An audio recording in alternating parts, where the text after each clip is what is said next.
Welcome to the 10-Minute Mind Shift Podcast. I'm your host, Janet Cagle, certified life coach, weight loss coach, and lover of all things related to upleveling my life and yours. My goal is to help you get one step closer to your goal, whatever it is. My goal is not to keep you wrapped up in self-help all day, just 10 minutes. And who doesn't have 10 minutes, right? Welcome to the 10-Minute Mind Shift Podcast. And if you are a returning listener, welcome back. This is episode number 98. I am so excited to be back and do a little mindset teaching and catch you up with all of the things going on with the Kegels. First of all, I want to thank you all for your emails and inquiries, making sure we're doing well, letting me know that you missed me. And some of you took a break of your own this summer. That's so fun. All right, so for this episode, what I'd like to do is catch you up with what's going on and teach you a few mind shifts that I had along the way that might be helpful and useful to you. Sound good? Let's do it. If you have been following me for a while on my journey, you know my passion for dressage and my goal of getting a bronze medal. I think I even shared with you that I would love to medal in both English and Western dressage on the same horse. So one of the reasons that I wanted to take a planned break was because I wanted and needed and desired some focus time. Focus was screaming at me in several areas of my life, and so I planned a break from those things that were not an immediate goal, and that gave me bandwidth to invest and focus on more immediate goals. So here is mind shift number 1 for you. You can do it all and have it all. However, it does not have to be all at the same time. In fact, the idea of investing time in one area of your life can actually benefit another area of your life.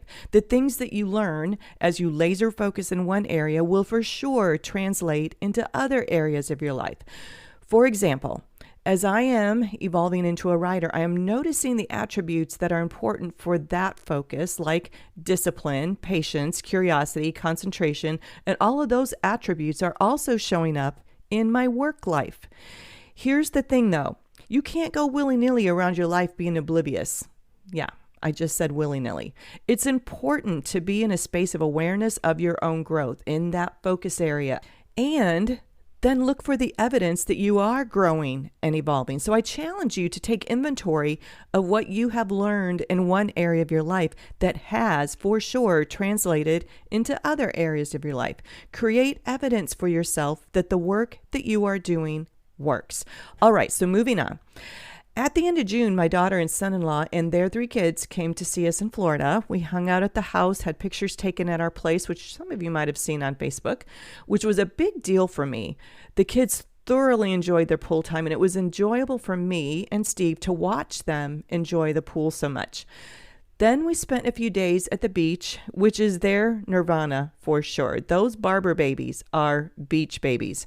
I really enjoyed having the time and the mental space to be in the moment and not think about anything else. So, lesson number 2, make the necessary adjustments in your daily life that make sense so that you can be present during the times that are most impactful to your life that you want to experience.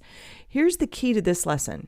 You must know exactly what you want to experience. As humans, we leave the what to chance, and we start living at the effect of life happening to us instead of deciding what exactly we want to experience and then bringing that into reality. Listen, I'm right there with you. We are human and we have a brain, and it's easy for us to sit back and live at the effect of the part of the brain that does not have our highest and best self in mind. In fact, the brain tends to offer us a smorgasbord of optional thoughts when it comes to creating a life by design. And here's what I mean by that. When I'm writing Dutch, my brain often offers me the thought, you should really clean the cobwebs in the barn, and don't forget to mix the supplements for the week. Power washing the trailer is overdue. In other words, when I'm doing the thing that I plan to do, I need to be present in that moment and not succumb to the optional thoughts going through my brain at the same time. If you planned a day of Netflix, enjoy it. Don't let your brain tell you that you should be doing anything else. Really allow yourself the luxury of doing that thing that you planned to do. When you're hunkered down and working and really cranking out some productivity work, thoughts like you'd rather be watching Netflix are not useful.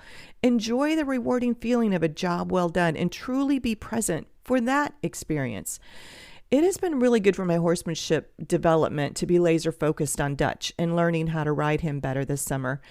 In June, we had the kids visit, and then in July, I made my first attempt at the score I needed for bronze in Western dressage.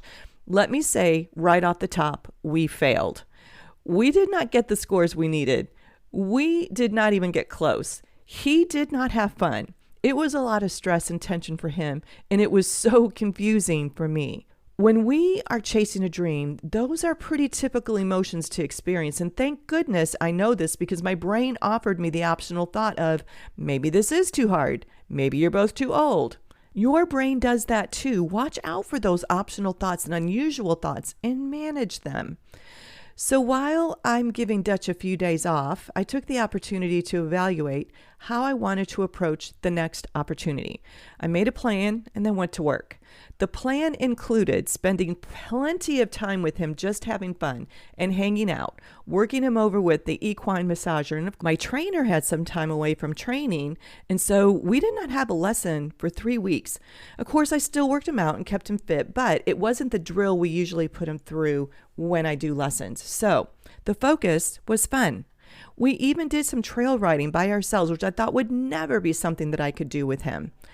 Those kinds of things became little victories, and the little victories are exactly what you need when you're pursuing a goal, any goal. So number 3 is track your little victories. The compound effect of them become the result you're looking for. It might be the cookie you decided not to eat. It might be the patience you had with your child. It could be the compassion you felt for someone who just snapped at you. It could be the mile you just walked, the 10 pounds you just lifted. Count them all. The reason this works is it gets your brain focusing on what you're accomplishing towards your goal versus how far you have left to go.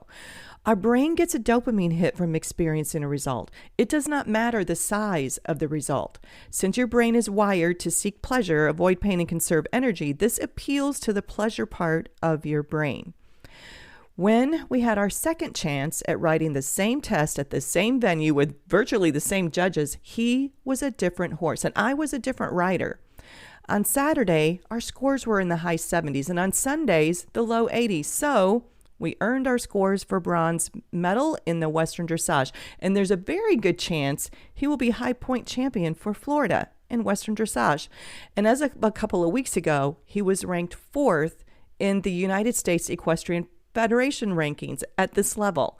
Now, I have said all of that, but don't miss the fact that the month prior, it was a huge fail, a humiliating fail. In fact, this whole year has been a series of humbling and humiliating fails. But without the fails, I'm not learning. And without your fails, you aren't learning. Even though our rides in September were amazing, where I learned how to do that was in July when I failed, and in August when I stepped back and changed my approach. Does that make sense? Look for opportunities to fail and learn, and then learn all you can. So next on our short-term goal is the Florida Western Dressage Association Annual Championship Show, and that's at the end of the month. Actually, it's this weekend. As I'm recording this, it'll be this weekend. Interesting fact, this is a goal I actually wrote down in 2018 to be accomplished in 2019. And the reason why that's important is that, as important as setting the time aspect of your goal, don't get emotionally attached to the timing of it all. There are so many things that I have written down as a goal and set a date, and some things have happened way sooner than expected, and some things have taken more time. It's all okay. It doesn't change anything or mean anything. All right, my friends, that is what I have for you. And now go have the best day ever. That's a wrap. I hope that you were able to experience a mind shift of your own today. Listen, if you love this podcast, you should totally check out my Life by Design 6-week boot camp. It's a work at your own pace workshop and something that you can do over and over and over again to uplevel your results. If a one-on-one coaching program is more your jam, I am all in. Just shoot me an email and get ready for a transformation at the speed of life.